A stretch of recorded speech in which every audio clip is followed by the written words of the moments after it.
Welcome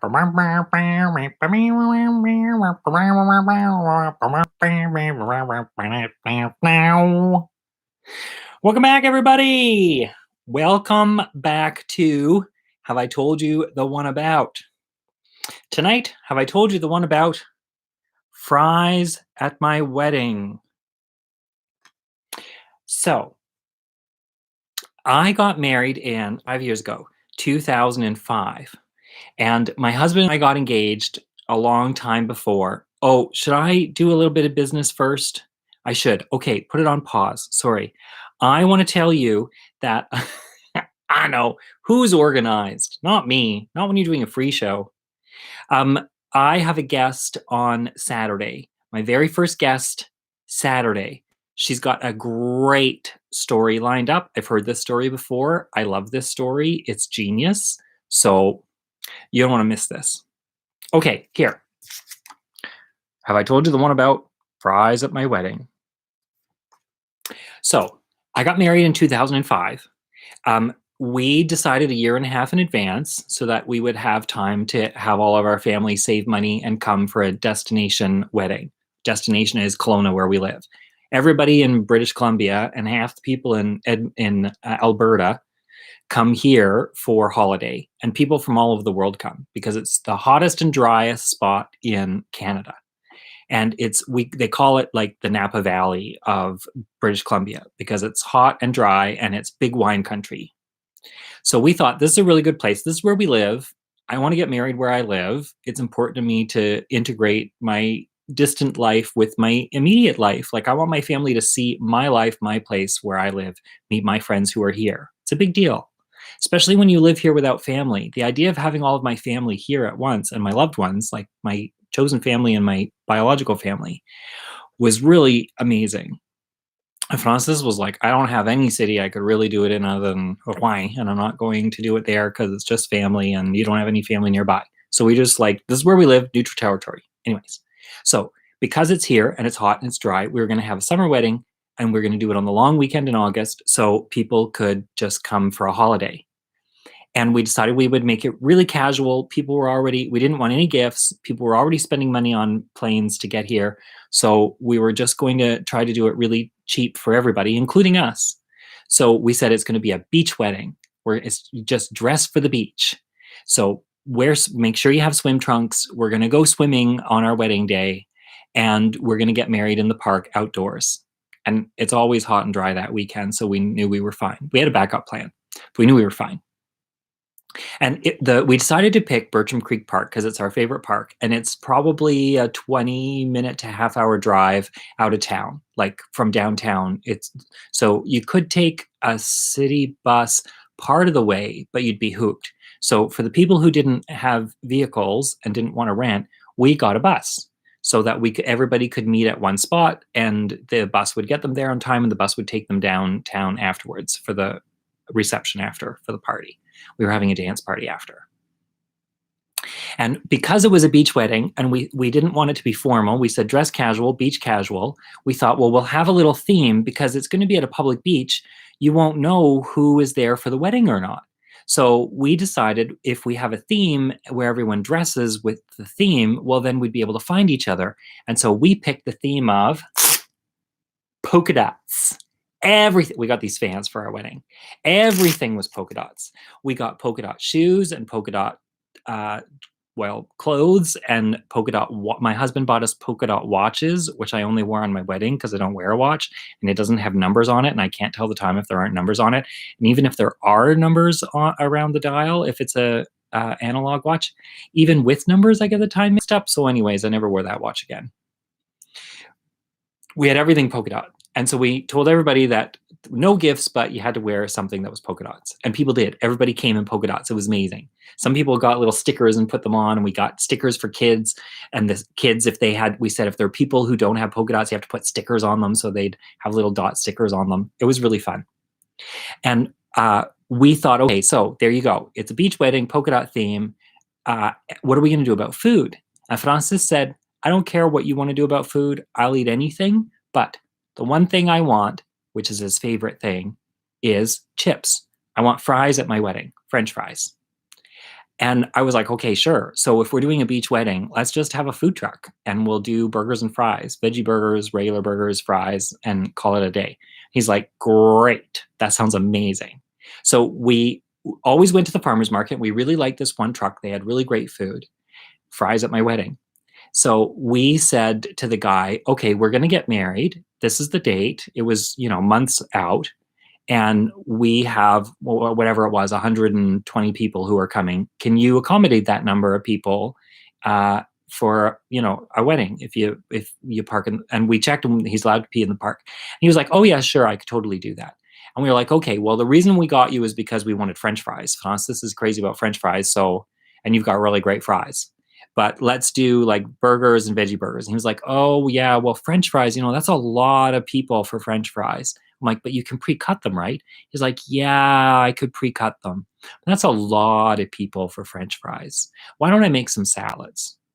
And I was like, sure. Okay, sure. Like, if it's going to be easier on you, maybe not everybody wants fries. Some people might, there's a whole bunch of gay guys coming from Toronto. They're going to want to watch their weight. They're not going to do their carb intake. Let's do salads. So we can do, and he was like, this salad, that salad. I was like, okay, these two salads. So fries, salads, however many salads, and burgers, and here's what the price is. And we knew how many veggie burgers we wanted, and la, la, la, la. So we got the whole price. And he's like, great. And I gave him a deposit, and away we went. So the night before our wedding, we had this big house party for all the people who were coming from out of town. And what I didn't realize, what I hadn't really pieced together, was that suddenly I kept thinking how exciting it would be to see all these people and have all these people here. But I hadn't thought that all those people would see each other at the same time. And it never occurred to me that we were having a house party for the people who are out of town. And so those people would show up. I literally had the party and people started to come, and I went, oh, this person's in my house. Oh, this person's in my house. Oh, this person's in my house. I had my old dear friend, Michael Payne, who I met when I was 3 and was a crazy kid with me growing up. And his family, his mother came, his sister and brother-in-law, and the 2 nieces came, who I've known since birth. My first boyfriend from when I was a 17-year-old, who is now my trans ex-boyfriend, ex-boy, trans ex-girlfriend, whatever. She came, and my 2 great friends who I make a lot of art with, Sylvain and Nico from Vancouver, who moved to Toronto, they came, and all our families, Francis's parents came, my mom, my sister, my niece, my nephew. All these people suddenly started walking through the door. It was like I was being visited by my past. And it became this really incredible queer mingler where my family, who lives in a small town and rarely sees me in my big city life, and when they do see me in my big city life, I'm really just with them in this big city. They're not actually in my life. They don't meet my friends. They're not in Toronto to see who my big friends are there. And I lived there for years. So there was this amazing experience of all these people I loved from different cities of my life, all in one place, all mingling, and my family getting a sense of who I am as a person, not just who I am in relationship to themselves, but who I am in relationship to these other queer people. All my radical queers were there. So I got to be this complex version of myself all in one place. And my queer friends got to see what I was like with my family, which isn't really that much different, but the queer quotient goes up. And so you don't notice if it's a little quieter maybe when family's around. I don't know if that's true, but well, God knows, look at me, that my family's watching this show. Oh, I forgot to tell you that this is this is my Montreal lesbian look. Only I'm doing laundry. I'm waiting for my good outfit to be done. So I'm just wearing sweats around the house. Forgot to tell you that. So it was this amazing party. I really loved it. And the next day was our wedding. And it was outside, and there's a little area that is a gazebo, and you rent the gazebo, and it was super cheap. It was like $150 for 4 hours, and we could be in the park as long as we wanted. But we had this gazebo area for 4 hours, and it was a great big huge. The gazebo wasn't really a gazebo; it was like it was like a horseshoe shape or something. It was this weird covered part, but then there was a big circle in the middle that was all tile, all brick tiles, whatever, on the ground. So Francis and I decided we were going to use the shape of the place and we were going to stand around in a circle. Like my cookie. We were going to stand around in a circle and have all the people around us, and we'd be in the middle, and that would be how we'd conduct the ceremony. And we had our rings that we passed around, so we started our rings in whatever spot, and we had them go around the circle, and everyone, just put some love and some well wishes in it. It was all a little woo woo into our rings. So everyone at that wedding got to touch our wedding rings before we passed them around. Oh, I'm getting choked up. It was really beautiful. It was so meaningful to me. And while we're at the ceremony doing this, we're doing this the just before we start. We're getting everybody set up. They're all standing, getting ready to stand in a circle. We're just, and it's intense, right? All these people are there, and it's herding cats who are there for a big party, and they're all happy, talking, meeting new people. And this guy comes walking down the path towards me, wearing a chef's hat, and I'm like, oh, there's dude from the food truck. So he comes up to me. He has a hard time recognizing me, but I recognized him. But there were a lot of people there. He comes up to me and he says, I don't know where to park. And I was like, what do you mean you don't know where to park? You were supposed to be here an hour ago and you haven't called me. And he was like, yeah. I've just been driving around trying to figure out where to park. I'm like, well, I sent you a map that had, really clear instructions. He's like, oh yeah, I couldn't open it. And I was like, but I sent it to you like weeks ago. And he said, oh, well, I didn't bother trying to open it until this morning and I didn't open it. I'm like, okay, well, you have my phone number and you didn't call me and I'm just about to do my ceremony. So you're supposed to park up there and I guess food's going to be late because the ceremony's 20 minutes. We're supposed to be having food in half an hour. So you do the best that you can. And I tried really hard not to be a bitch. I sound bitchier than I am. I sound bitchier now than I was then. Because, he's cooking your food at your wedding. You don't want to piss him off. But in my head, I was like, what kind of moron are you? Anyways, an hour. It's not a big place. There are only 2 entrances. It's not hard to figure out. It's not hard to find me. He was probably just late. Anyways, so he was late with the food. We do our ceremony.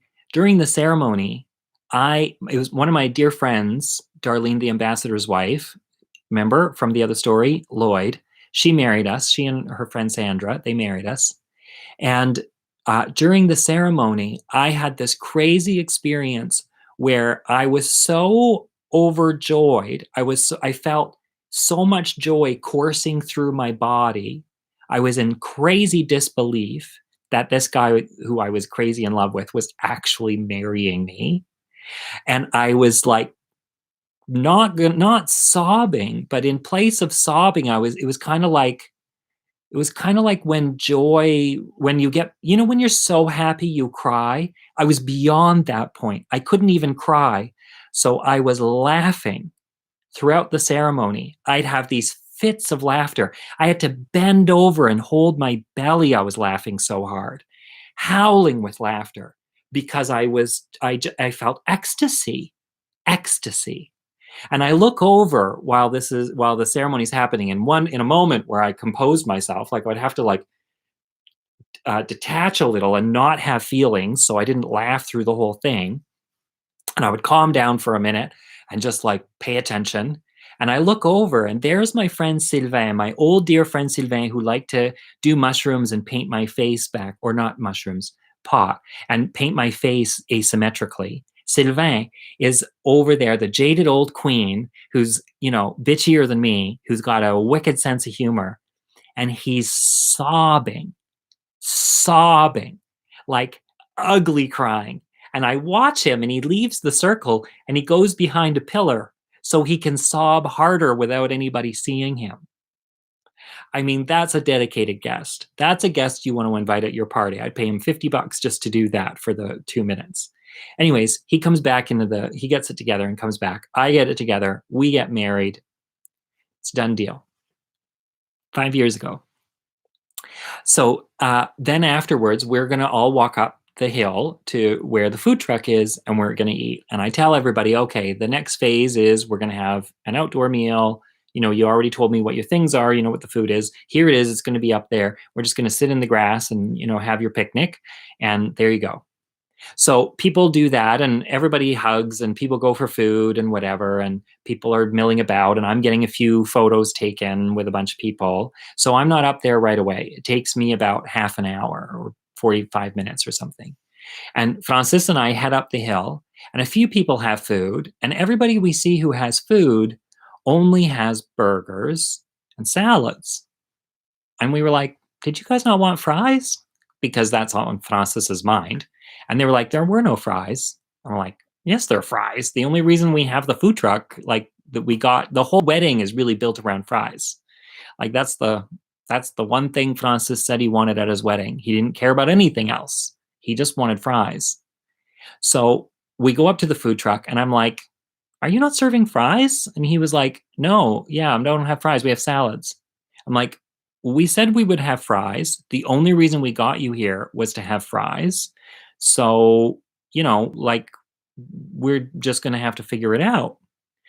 And then I was like too overwhelmed. I was freaked out. I was like, I don't even know what to do with this. I'm not at my most grounded. So I go to Francis and I'm like, "Yeah, there aren't any fries." And he was like, "There aren't any fries. Fuck that." And that's all. I didn't have to say anything else to him. And he walks to the back of the truck, not to the front window. He walks to the back of the truck and he has a very stern parental conversation with the dude to say, "No, we were explicitly clear. You pushed salads on us. We were clear we wanted fries. We told you the only reason we had you here was because of fries. So why would we ever agree to not having fries? You're just going to have to get it together. Cut me some goddamn fries. It's my wedding, and that's what I'm eating at my wedding." So he does. And some people get fries. But we had rented that bus, and I'm a planner. I had things on schedule. So the bus was leaving at this hour, and it was going to take these people to this place, and then we give them time to have a freshen up and get to the dance party in the evening on time. Well, we had to talk to the guy, the young kid who was driving, and he was like, "Don't worry about it. I can stay another hour. I'm doing nothing at all today, and it's just going to cost you this much. This is how much I get paid an hour." And I'm like, "Oh, or this is how much it's rented an hour." I was like, "Okay, great." So we do that. And I think it's like $100 or something for the bus for the amount of time he ended up staying. He had to stay more than an hour. It must have been 2 hours, probably. Oh, yeah, I think it was probably 2 hours. Anyways, we had wiggle room in there because I'm that kind of person. So people leave, and it's time for us we have to go to the hall and get a few things ready, and we want to change. I wanted to show you. So we have this, I was saying that we were wearing polka dots. We had to go change because we wore this second outfit. Uh, we wore just something really casual for the day. It was a t-shirt and shorts and shoes. But for the evening, for the dance party, we wanted to go home and wear something formal. We got these little suits made when we were away, and I painted polka dots on them. But they were too warm to wear outside, and we didn't want to be sweaty, and we went for comfort because it was a fucking beach party. And here, that's our wedding suits that we went home to change into. Oh my God, they make me so happy.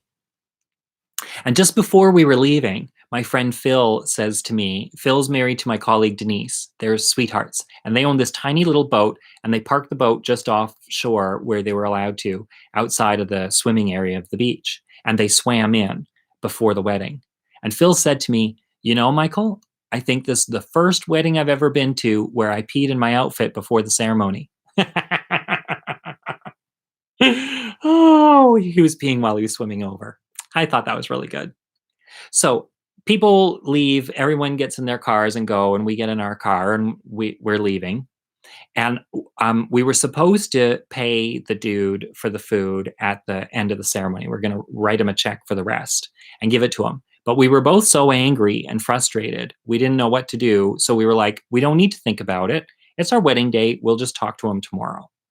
And we got in our car and we drove. And while we were driving away, we get a phone call from dude saying, "Hey, you were supposed to give me my check." And I was like, "Yeah, I was supposed to give you our check, but I wanted to have a conversation with you about everything that happened because you were an hour late. It's costing us an extra $100 for the bus.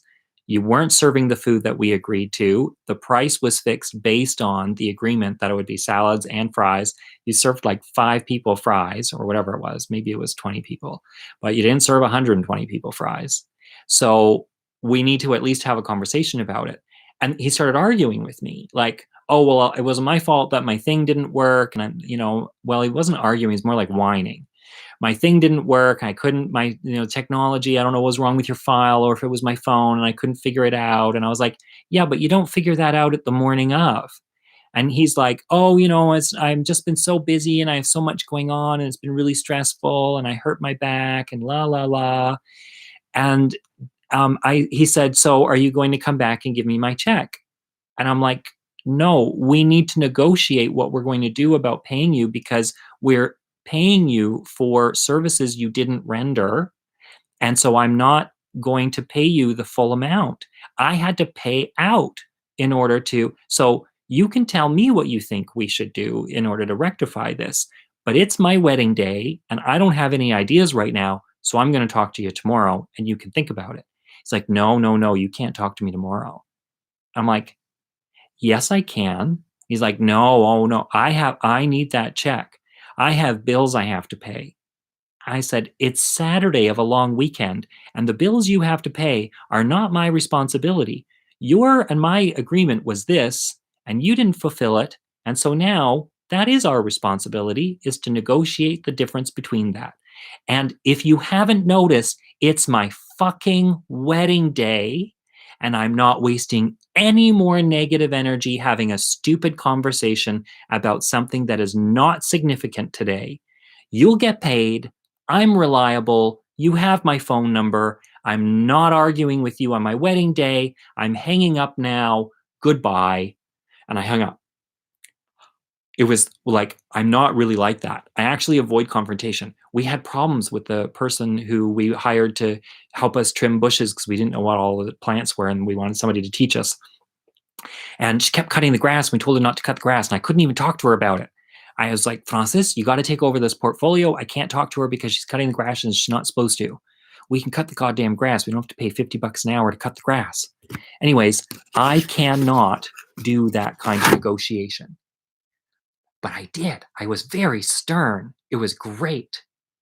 And weirdly, it just vanished. Like I was very clear about what my boundaries were. It was my wedding. I wasn't going to deal with it anymore. We were going to compartmentalize it. We're going to put it over here and we're going to deal with it tomorrow. And Francis and I like took a picture of the two of us in the car smiling. And I have this intense look on my face. But we got home. We changed into our outfits. We went to our party.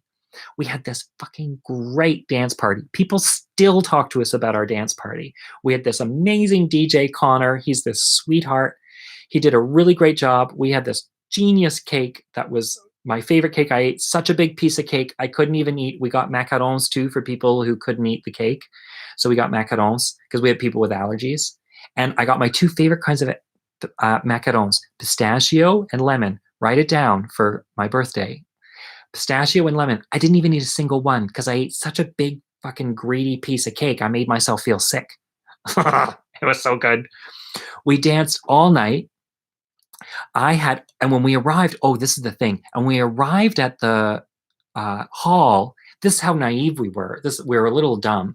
We get to the hall and we came in through the back door in our outfits to do the first dance, come out, do the first dance, surprise everybody in our new outfits.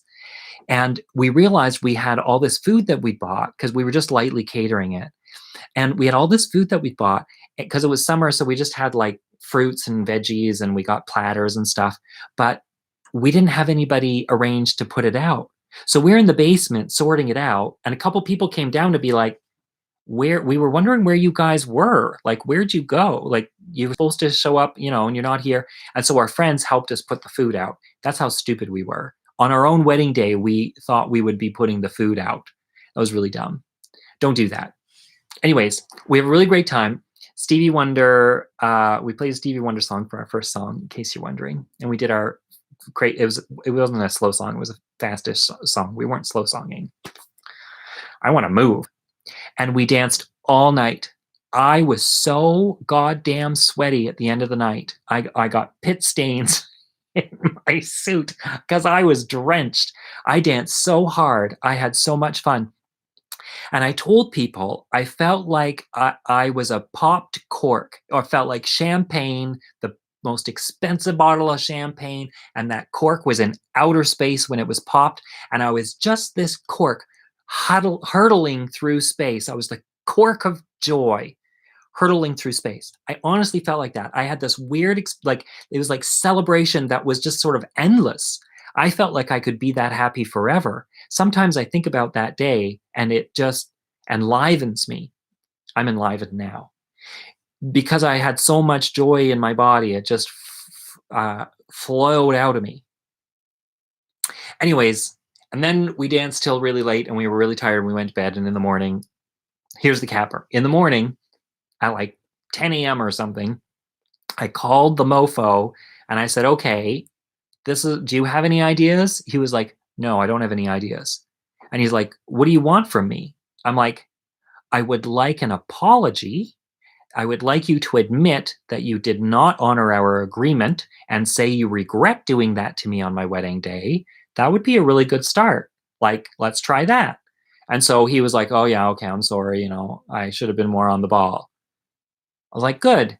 And how about you pay for the bus that we had to, like, we said we agreed to pay you however many thousands of dollars. Maybe you could take $100 off of that as a goodwill gesture because you cost us $100 by being late. And you admitted that it wasn't our fault that you were late. So maybe you could pay for the bus and then I'd be happy. He was like, $100. I'm like, yeah, that's how much the bus cost. I could get you the invoice so you could see how much more it was. And he was like, no, okay, I'll take $100 off. So I sent him an e-transfer. And that is the story of fries at my wedding. That guy, right? He wasn't mean. He was just a total fuck up. And the really sad thing is that I freaking love his burgers and his fries, and I can't go back there and ever eat them again. They were one of the best burgers and fries in the city. So, whatever. Here we go. You could send me some emails or some photos at michaelvsmith.com, or you could tweet them out at michaelvsmith.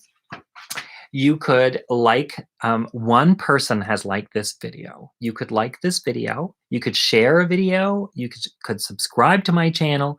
I'm not even going to click the goddamn bell. I have a note. I'm going to click it. I can't help myself. I'm a creature of habit. Oh, you can click the notification bell so you know when I go live. Let's see what tomorrow's story is. We're going to get it from the Magic Story Bag. There are 4 stories in here, maybe 5. Well, 4, not even story. Not all of them are stories, right? What's this one? Oh, see, tomorrow is poetry night. If you think you don't like poetry, you'll like this, I promise you. Poetry night. I'm going to read you some poems, and I'll tell you stories about them too. All the poems comes with stories, so I can tell you some stories.